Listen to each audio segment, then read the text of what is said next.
Hey everybody, welcome to the Logan Power Show. It's me, your host Calvin Logan, live here in Summerville, South Carolina. Well, I got me to my right, first time guest here at the Logan Power Show. He's an author, he's a strong man of God, Mr. Anthony Kelly. How you doing, sir? I'm doing great. How you doing, Calvin? Glad to have you here. I'm glad to be here. Glad to be Yes, here. yes, sir. So we got you here. I want you to tell about who you are and let's talk about your book.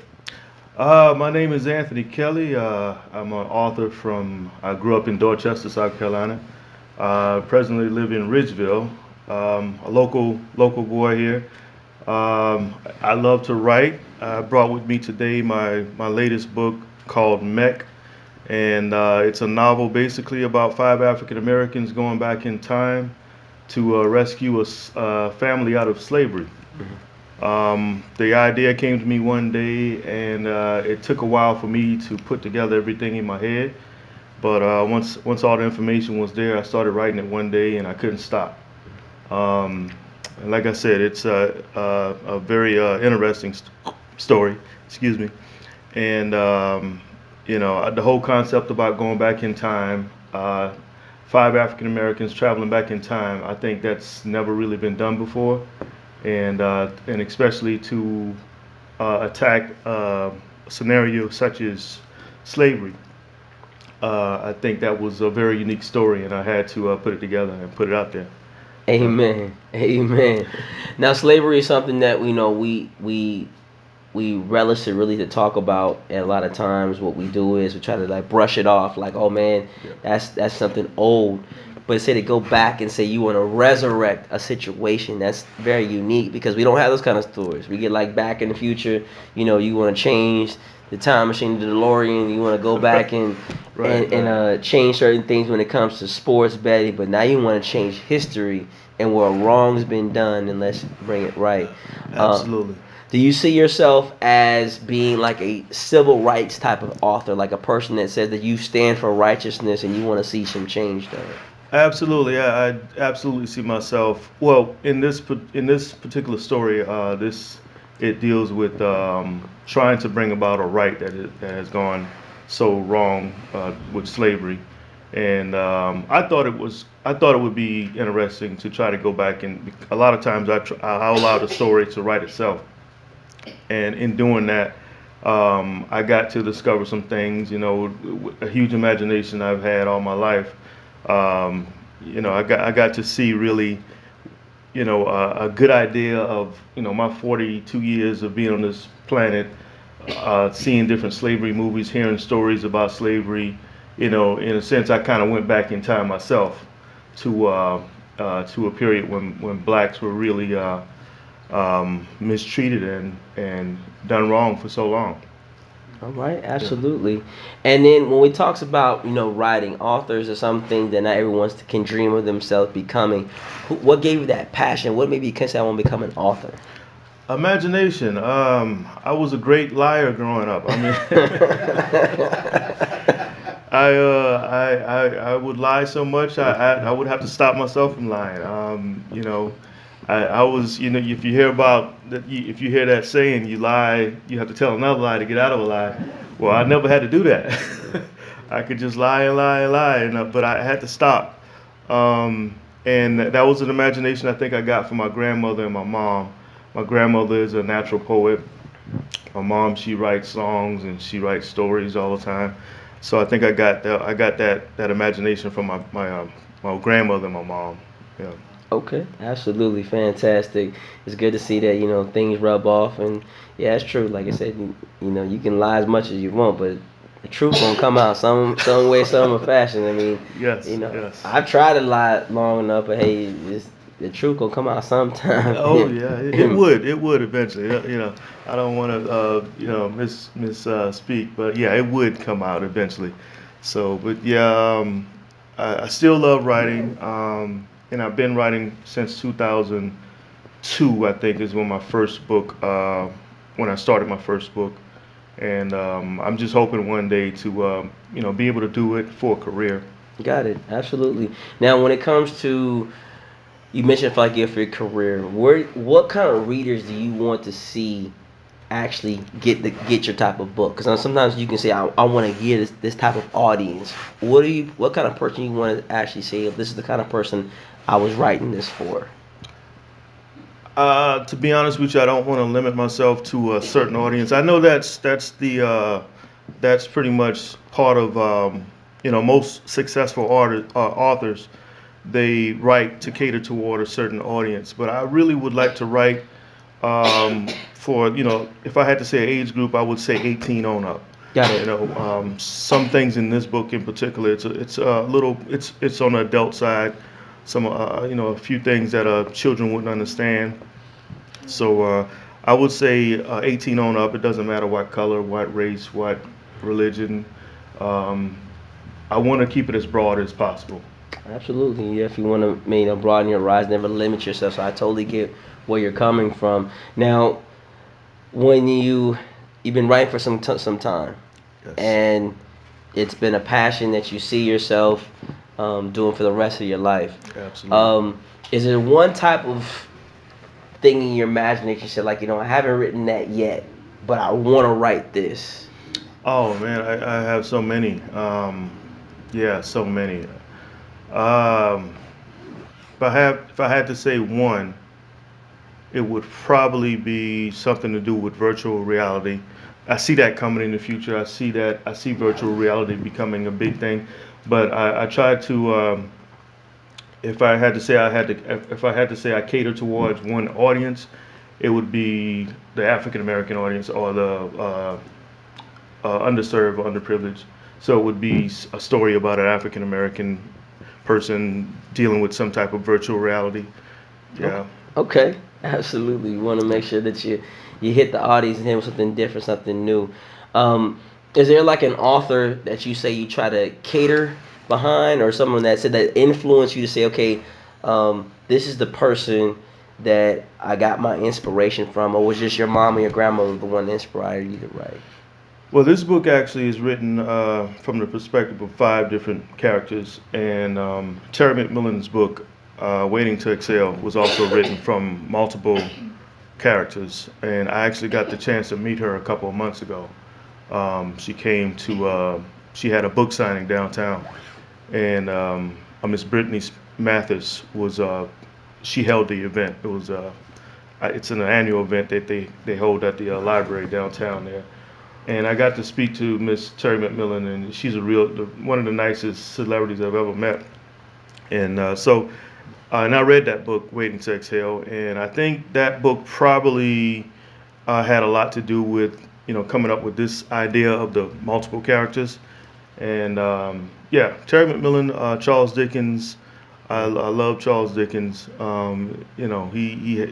was, I think it was 1800s, an author from England, and yeah, Terry McMillan, Charles Dickens. Those two, I would say, are more inspirational than anybody else. Absolutely. Those are some great authors. I think somebody who you would say has a lot of power on their words, on the pen, Absolutely. and can actually make you think and not just be naive, just cloning in just the one specific thing.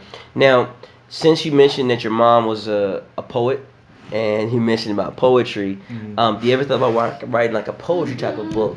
I actually did write one a couple. It came out a couple of months ago, and it's called Sunshine. I self-published all of my books, so Sure. this is self-published, and I have two others that self-published. And Sunshine is the poetry book. It's about 150 pages. Okay. Yeah, and it's just basically a compiled book of poems that I've sent out to friends and family through email over the past 15, 17 years, I think. And it's going to be more than just one book. It's going to be about five or six once I'm done. Got it. All right. Now, in regards to another idea or something that we always want to ask, do you ever want to take your books and turn them into the big screen? Yes, my true passion would be movies, Okay. more so than writing, I think. It just so happened that I started writing before, and but ever since a little boy, maybe 9 or 10 years old, I always wanted to make movies. I've been a movie buff, since a little kid, Yeah, so definitely one day I do plan to make movies. Start making movies. Okay, absolutely. We always want to dream big, live big, and have a greater life. Um, Final thought in regards to writing. I know a lot of times in today's society, we are, social media people are pretty much, I would say, engaged only 120 characters, and Right. some people don't like reading, and some people's like, oh man, oh my goodness, I gotta read this book, I gotta read Right. that there.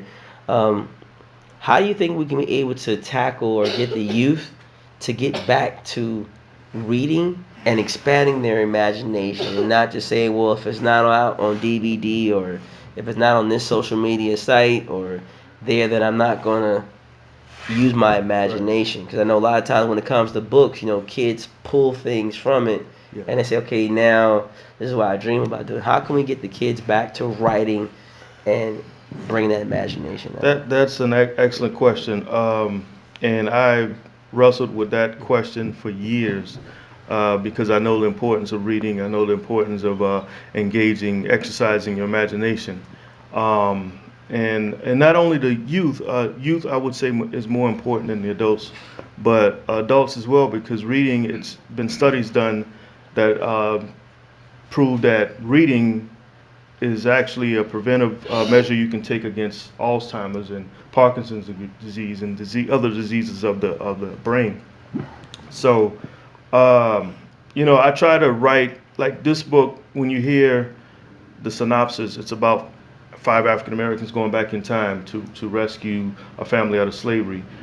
It kind of I'm hoping that it sort of perks your attention. It grabs your attention. Just that idea of reading about going back in time in slavery.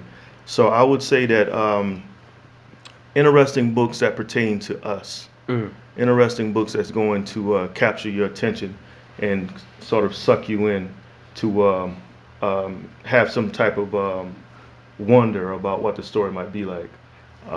That would like I said, it's a good question. Mhm. It's, a lot of people don't read. Mm. I saw a picture on Facebook where it was a family, a black family. It was a man with his, I think it was two daughters and a son, and they were on the subway, and all of them had books in their hands. Did you see that? That's a very rare thing to see these days. I mean, 20 years ago, it wasn't nothing to go to the airport and see people reading books, but now you go to the airport, people on their phones, but they're not reading books. They're on social media. So I'm trying to figure that out. That's yeah, I'm trying. If I could get some prayers on that, Well, we definitely pray for that you. would be great. Oh yeah, Yeah, we pray that that God gives you the insight to how to get us to back to reading. I think reading is different levels. I think a lot of times we gotta read in spurts yeah, because our attention span is always going to be given to television, what you listen to. That gives more time than reading. But we got to get the spurts to where like you got to pretty much you got to train yourself. train yourself and lock you in Yeah. to saying, "Oh, we're gonna read this book today. Yeah. We're gonna get that done." I mean, if you, I don't mean You to go, cut you off, but sure. if you exercise your body, you try to eat well for your body to maintain itself and to live a long, healthy life. You got to do the same thing for your brain, and reading is one key element to keeping a healthy mind. Like I said, it's a preventive measure you can take towards combating Parkinson's and other diseases that affect the mind. And a lot of us don't hear that, so we don't.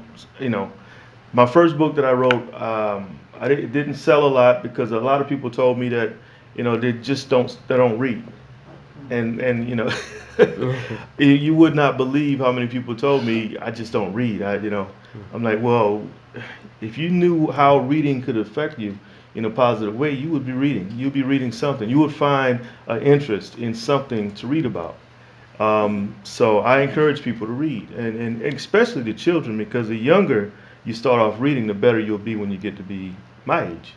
I didn't start reading until I was 15 years old. Wow. Yeah, I mean, reading a book. I mean, I Mm. could read, but I didn't start reading a book. I read my first book at 15. Yeah, and and then even then I didn't read after that. It took another 10 years before I started reading more consistently. But now I write, so I have to read, and I love it. I absolutely love reading. Yeah. Absolutely. So for those that listen right now, Mr. Anthony Kelly, he's basically has a passion not just for you reading, but also for you expanding your imagination. Not be so tied down to saying this is the farthest I can go in life. So I want you all to give him an opportunity to come into your home. I want you to definitely get the book. You know, go back and get his other previous novels due to the fact we always want to support. We here at the Logan Power Show believe that reading is essential. Start at home. You know, something simple. You know, I know me. I'm not the biggest reader in the world, but I'm gonna read a little bit something. Get a little Bible in, give me some scriptures. I'm gonna read something to Yeah. put it in my system. Or if I see certain things, I'm gonna open up the article and read it, not just sit Yes. around there and read the headlines. Cause I think we's the biggest, the nation's the biggest headliner in the world, Oh, and all we do is take a little spurt here though. And tell people how much is the book. the book is 14.99. If you go to my website, writethisway.com, that's WRITEDISWAY.com. The book is 14.99, and all three novels are 14.99, and the poetry book is only 5.99. Amen. But you can also find this book at on Amazon. So yes, Amen. Well, definitely support. Get the book. Get something that's going to expand your mind because you need that here in 2019. absolutely. So, again, Mr. Kelly, thank you for It was a coming pleasure. It was a and pleasure. having you here. I want you all who watch me across the globe, I want you to stay tuned to more stuff here at the Logan Power Show. I want you to change the global conversation like we're doing right now. That's all the time I got. My name is Calvin, the Logan Power Show, nationwide, worldwide. We love you. We'll see you soon. All Man, right. thank you much.